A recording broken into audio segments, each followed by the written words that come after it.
দাদা বিয়ের মাত্র 2 মাস পরেই বিদেশ চলে গেল। যদিও বৌদি দাদাকে যেতে বারণ করেছিল, কিন্তু আমাদের পরিবারের অবস্থা এতটাই খারাপ ছিল যে সংসার চালানোর মতো দেশে থেকে কোনো উপায় ছিল না।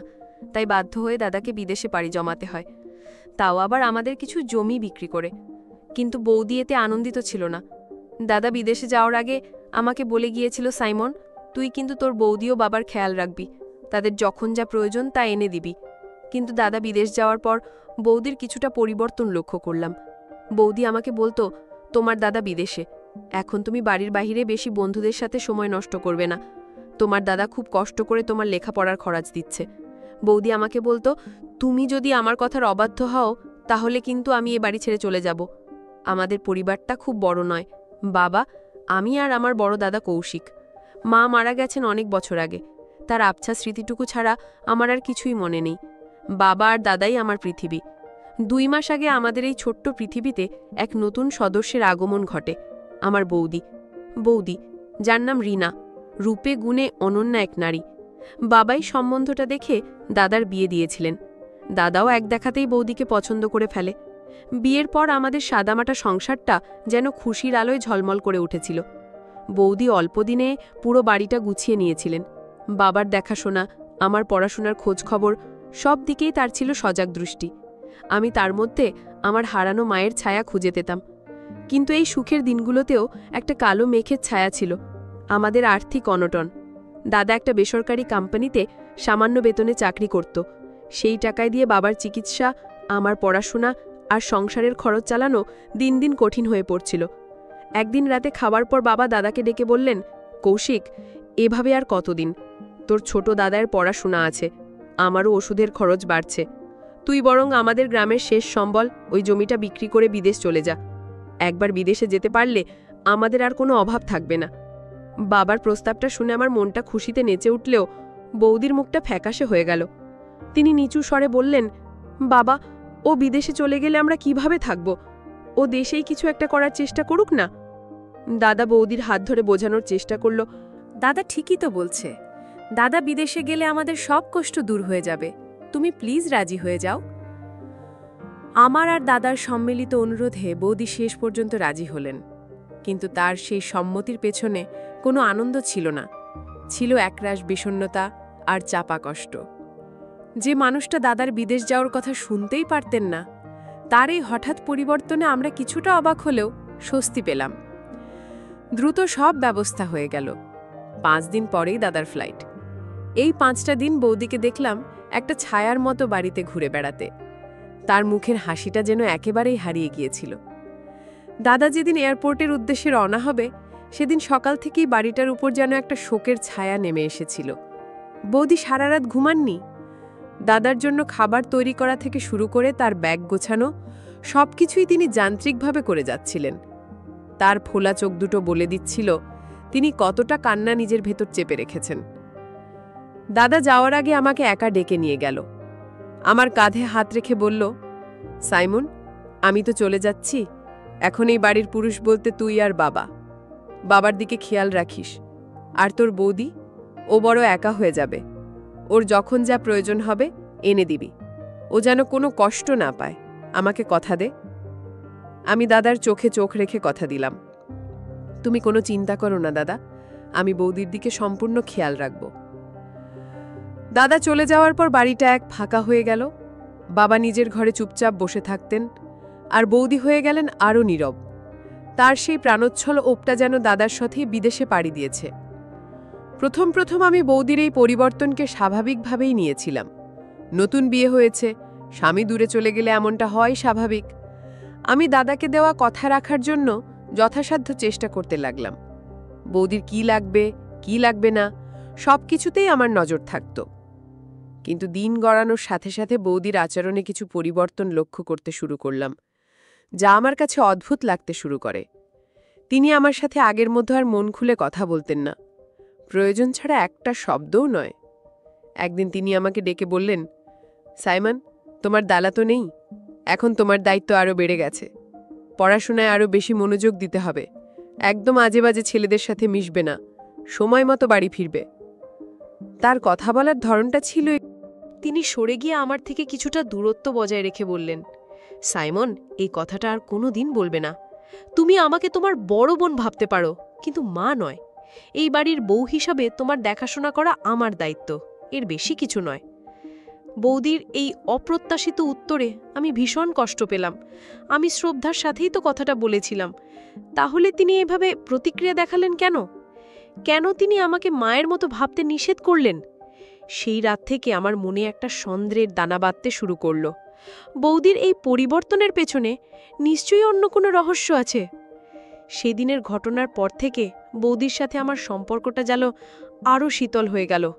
তিনি আমার সাথে দূরত্ব বজায় রেখে চলতে শুরু করলেন। আমি তার এই আচরণের কোনো কারণ খুঁজে পাচ্ছিলাম না। আমার মনে হতে লাগলো, দাদা চলে যাওয়ার পর বৌদি হয়তো আর এই সংসারে থাকতে চাইছেন না। হয়তো তিনি আমাকে বোঝা মনে করছেন। আমার সন্দেহটা আরও ঘনীভূত হলো যখন তিনি আমার গতিবিধির ওপর কড়া নজরদারি শুরু করলেন। আমি কখন কলেজ থেকে ফিরছি, কাদের সাথে মিশছি, কোথায় যাচ্ছি, সব কিছুতেই তার ছিল তীক্ষ্ণ দৃষ্টি। আমি যদি বন্ধুদের সাথে একটু বেশি সময় বাইরে কাটাতাম, বাড়ি ফেরার পর তার কঠিন জেরার মুখে পড়তে হতো। এতক্ষণ কোথায় ছিলে? তোমার না পড়ার চাপ আছে? এই ধরনের প্রশ্ন তার মুখে লেগেই থাকত। আমার ব্যক্তিগত স্বাধীনতায় এই ধরনের হস্তক্ষেপ আমার একদমই ভালো লাগছিল না। আমার মনে হতে লাগলো, বৌদি আমাকে শাসন করার নামে আসলে কষ্ট দিচ্ছেন। তিনি হয়তো চাইছেন আমি অতিষ্ঠ হয়ে বাড়ি থেকে চলে যাই, আর তাহলে তিনি এই সংসারটা নিজের মতো করে চালাতে পারবেন। একদিন আমার এক বন্ধু একটা অনুষ্ঠানে যাওয়ার জন্য জোর করছিল।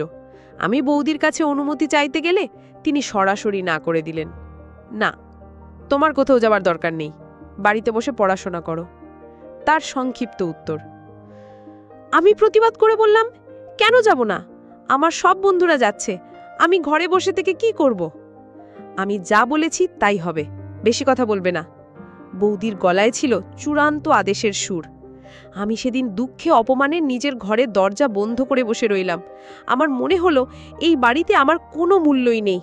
দাদা থাকলে আজ এমনটা হতো না। বৌদি দাদার অনুপস্থিতির সুযোগ নিচ্ছেন। পরিস্থিতি চরমে উঠল সেদিন, যেদিন বৌদি হঠাৎ করে ঘোষণা করলেন যে তিনি কয়েকদিনের জন্য তার বাবার বাড়ি যেতে চান। খবরটা শুনে আমার মনের ভেতরটা ধক করে উঠল। আমার এতদিনের সন্দেহটাই তাহলে সত্যি, তিনি আমাদের ছেড়ে চলে যেতে চাইছেন। আমি তার ঘরে গিয়ে বললাম, তুমি হঠাৎ করে বাবার বাড়ি যাওয়ার কথা বলছো কেন? তুমি কি আর ফিরবে না? বৌদি আমার দিকে সরাসরি না তাকিয়ে বললেন, কেন ফিরবো না? কয়েকদিনের জন্যই তো যাচ্ছি। না, আমি প্রায় চিৎকার করে বললাম, তুমি যেতে পারবে না। দাদা আমাকে তোমার খেয়াল রাখার দায়িত্ব দিয়ে গেছে। তুমি চলে গেলে আমি দাদাকে কি জবাব দেব? আমার কথা শুনে বৌদি আমার দিকে ফিরলেন। তার চোখে মুখে ছিল এক অদ্ভুত কঠোরতা। তিনি বললেন, দেখো সাইমন, আমি তোমার সাথে কোনো ঝামেলা করতে চাই না। এই বাড়িতে থাকতে হলে তোমাকে আমার কথা শুনে চলতে হবে। তুমি যদি আমাকে তোমার মায়ের আসনে বসানোর চেষ্টা করো কিংবা আমার কথার অবাধ্য হও, তাহলে আমার পক্ষে এখানে থাকা সম্ভব নয়। তখন আমাকে স্থায়ীভাবেই বাবার বাড়ি চলে যেতে হবে। তিনি আবারও সেই মা প্রসঙ্গটা তুললেন। তার এই হুমকি আমার মনে সন্ধ্যের আগুনকে আরও উস্কে দিল। কেন কেন তিনি আমার এই শ্রদ্ধা সম্পর্কটাকে এত ভয় পাচ্ছেন? কেন তিনি আমাকে নিয়ন্ত্রণে রেখে এই বাড়ি ছেড়ে চলে যাবার হুমকি দিচ্ছেন? আমার মন বলছিল, এর পেছনে নিশ্চয়ই কোনো গভীর এবং অশুভ উদ্দেশ্য লুকিয়ে আছে। বৌদি, আপনি আমার বড় বোনের মতো, আপনার কোনো কথাই আমি আর অমান্য করব না। আমাকে শুধু একটা সুযোগ দিন, আমি প্রমাণ করে দেব যে আমি আপনার সব কথা শুনব। আমার আকুতি দেখে বৌদির কঠোর মুখটা একটু নরম হলো। তিনি একটা দীর্ঘশ্বাস ফেলে বললেন, ঠিক আছে, এটাই তোমার শেষ সুযোগ। এরপর এমন কিছু হলে আমি কিন্তু আর এক মুহূর্ত এই বাড়িতে থাকব না। সেদিন থেকে আমি নিজেকে পুরোপুরি বদলে ফেলার চেষ্টা করলাম। বৌদি যখন যা বলতেন আমি তা পালন করতাম। বন্ধুদের আড্ডা এড়িয়ে চলতাম, সময় মতো বাড়ি ফিরতাম, পড়াশোনায় আগের চেয়ে অনেক বেশি মনোযোগী হয়েছিলাম। আমার এই পরিবর্তনে বাড়ির পরিবেশটা আবার কিছুটা শান্ত হলো। বৌদিও আমার সাথে আগের চেয়ে কিছুটা স্বাভাবিকভাবে কথা বলতে শুরু করলেন। কিন্তু আমার মন থেকে সন্ধে কাটাটা পুরোপুরি উপড়ে ফেলতে পারলাম না। আমার মনে হতো বৌদি হয়তো কোনো বড় পরিকল্পনা করছেন। তিনি হয়তো চাইছেন আমি তার সম্পূর্ণ নিয়ন্ত্রণে থাকি, যাতে তিনি তার কোনো উদ্দেশ্য সফল করতে পারেন। তিনি কি দাদার পাঠানো টাকা আত্মসাৎ করার চেষ্টা করছেন, নাকি এই বাড়িটা বিক্রি করে দেওয়ার কোনো ফন্দি আটছেন, নাকি অন্য কিছু? ঠিক বুঝতে পারছিলাম না। নানা রকম কুচিন্তা আমার মাথায় ঘুরপাক খেত। একদিন রাতে দাদার ফোন এলো। দাদা সাধারণত আমার সাথেই বেশি কথা বলতো, কিন্তু সেদিন তিনি বৌদির সাথে কথা বলতে চাইলেন। বৌদি ফোন নিয়ে নিজের ঘরে চলে গেলেন এবং দরজা বন্ধ করে দিলেন। আমি দরজার বাইরে কান পেতে তাদের কথা শোনার চেষ্টা করলাম। আমি শুনতে পেলাম বৌদি নিচু স্বরে দাদাকে বলছেন, তুমি একদম চিন্তা করো না, আমি সাইমনের দিকে খেয়াল রাখছি, ও এখন অনেক ভালো হয়ে গেছে, পড়াশোনায় মন দিয়েছে, তোমার স্বপ্ন আমি ওকে দিয়ে পূরণ করাবই। দাদার স্বপ্ন? কি এমন স্বপ্ন যা আমি জানি না? আর সেই স্বপ্ন পূরণের সাথে বৌদির এই কঠোর আচরণের কি সম্পর্ক? আমি কোনোভাবেই মেলাতে পারছিলাম না। আমি সিদ্ধান্ত নিলাম, যেভাবেই হোক এই রহস্যের শেষ আমি দেখব। আমি বৌদির ওপর গোপনে নজর রাখতে শুরু করলাম। তিনি কখন কি করেন, কার সাথে ফোনে কথা বলেন, সব কিছুই আমি লক্ষ্য করতাম। কিন্তু সন্দেহজনক কিছুই আমার চোখে পড়ল না। তিনি বাড়ির কাজ আর আমার দেখাশোনার বাইরে তেমন কিছুই করতেন না। একদিন বিকেলে বাড়ি ফিরে দেখি বৌদি দাদার পুরনো ট্রাঙ্কটা খুলে কী সব কাগজপত্র নাড়াচাড়া করছেন। আমাকে দেখেই তিনি ট্রাঙ্কটা বন্ধ করে ফেললেন। তার এই তড়িঘড়ি আচরণ আমার সন্দেহকে শতগুণ বাড়িয়ে দিল। আমি সরাসরি তাকে জিজ্ঞাসা করলাম, দাদা ট্রাঙ্কে কি করছিলে বৌদি? কোনো কিছু লুকাচ্ছ আমার থেকে? আমার প্রশ্নে বৌদি চমকে উঠলেও নিজেকে সামলে নিলেন।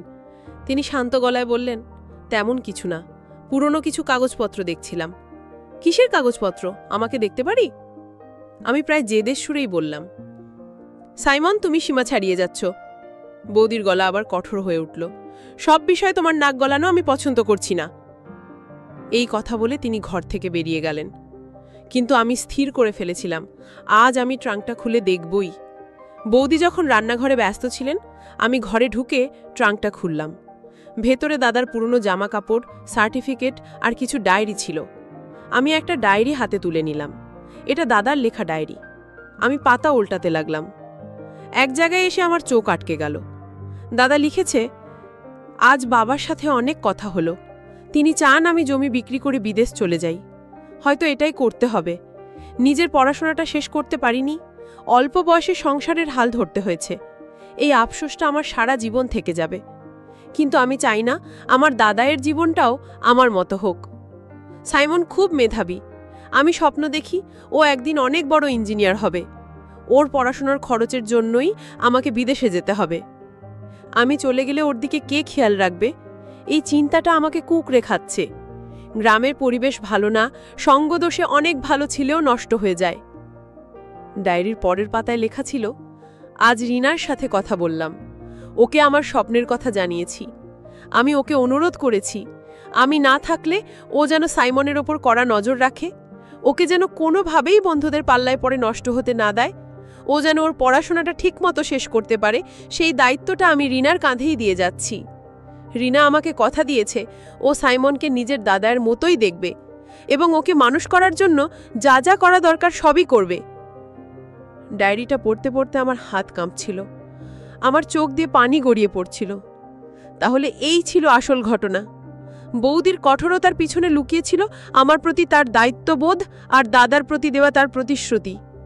দাদার ডায়েরির লেখাগুলো আমার চোখের সামনে থেকে সব কুয়াশা সরিয়ে দিল। আমি বুঝতে পারলাম আমি কত বড় ভুল করেছি। যে মানুষটা আমার দাদার স্বপ্ন পূরণ করার জন্য নিজের সবটুকু দিয়ে চেষ্টা করে যাচ্ছেন, আমি তাকেই সন্দেহ করেছি, তাকেই ভুল বুঝেছি। আমার নিজেকে পৃথিবীর সবচেয়ে অপরাধী মানুষ বলে মনে হতে লাগলো। আমি ডায়েরিটা হাতে নিয়ে টলতে টলতে রান্নাঘরের দরজায় গিয়ে দাঁড়ালাম। বৌদি আমাকে ওই অবস্থায় দেখে ছুটে এলেন।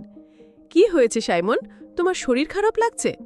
আমি তার কোনো কথার উত্তর দিতে পারলাম না, শুধু ডায়েরিটা তার সামনে মেলে ধরলাম আর কান্নায় ভেঙে পড়লাম। বৌদি, আমাকে ক্ষমা করে দিন, আমি কাঁদতে কাঁদতে বললাম। আমি আপনাকে ভুল বুঝেছি, আমি আপনাকে অনেক কষ্ট দিয়েছি, আমি একজন অকৃতজ্ঞ অপরাধী। ডায়েরিটার দিকে তাকিয়ে বৌদি সব বুঝতে পারলেন। তার চোখ দুটোও পানিতে ভরে উঠল। তিনি বললেন, কাঁদছিস কেন বোকা ছেলে? এতে তোর কোনো দোষ নেই। আমি হয়তো তোমাকে ঠিকমতো বোঝাতে পারিনি। না বৌদি, দোষ আমারই। আমি বুঝতে পারিনি আপনার শাসনের আড়ালে এতখানি ভালোবাসা আর দায়িত্ববোধ লুকিয়েছিল। আপনি কেন আমাকে বলেননি যে দাদা আপনাকে এই দায়িত্ব দিয়ে গেছে? বৌদি আমাকে তুলে ধরে বললেন, কারণ আমি চাইনি তুমি করুণার পাত্র হয়ে থাকো। আমি চেয়েছিলাম তুমি নিজের দায়িত্ববোধ থেকে পড়াশোনা করো, মানুষ হও, তোমার দাদার স্বপ্ন পূরণ করো। তোমাকে মা বলে ডাকতে নিষেধ করেছিলাম, কারণ মা অনেক সময় সন্তানের আবদার ফেলতে পারেন না, কিন্তু একজন বড় বোন বা অভিভাবক কঠোর হতে পারেন। তোমার ভালোর জন্যই আমাকে এই কঠিন পথটা বেছে নিতে হয়েছিল। তার কথা শুনে আমার শ্রদ্ধায় ভালোবাসায় মাথা নত হয়ে এলো। আমি বুঝতে পারলাম দাদা আমার জন্য একজন দেবীর মতো বৌদি রেখে গেছেন, যিনি শুধু আমার সংসারের দায়িত্ব নেননি, আমার ভবিষ্যতের দায়িত্ব নিজের কাঁধে তুলে নিয়েছেন। সেদিন থেকে আমাদের সম্পর্কটা বদলে গেল। আমি আর তাকে ভয় পেতাম না, বরং আগের চেয়ে অনেক বেশি শ্রদ্ধা করতাম। তার প্রতিটি নির্দেশের পেছনের কারণটা আমি তখন বুঝতে পারতাম। আমি পড়াশোনায় মন দিলাম, কারণ আমি জানতাম আমার সফলতার সাথে জড়িয়ে আছে আমার দাদার স্বপ্ন আর আমার বৌদির প্রতিশ্রুতি। এই গল্পটি আমাদের শেখায় যে আমরা প্রায়শই মানুষের বাহ্যিক আচরণ দেখে তাদের বিচার করে ফেলি, কিন্তু প্রতিটি আচরণের পেছনে একটি উদ্দেশ্য বা কারণ থাকে যা আমরা হয়তো জানি না। কোনো সম্পর্কের ভিত্তি হল বিশ্বাস এবং বোঝাপড়া। কঠোর শাসনের আড়ালেও অনেক সময় গভীর স্নেহ এবং মঙ্গল কামনা লুকিয়ে থাকতে পারে। তাই কোনো সিদ্ধান্ত নেওয়ার আগে বা কাউকে ভুল বোঝার আগে পর্দার আড়ালের আসল সত্যটা জানার চেষ্টা করা উচিত। ভালোবাসা মানে শুধু আদর বা প্রশ্রয় দেওয়া নয়, সঠিক পথে চালিত করার জন্য কঠোর হওয়াও ভালোবাসারই একটি অংশ। সবশেষে বলতে চাই, চ্যানেলটি সাবস্ক্রাইব করে পাশে থাকো।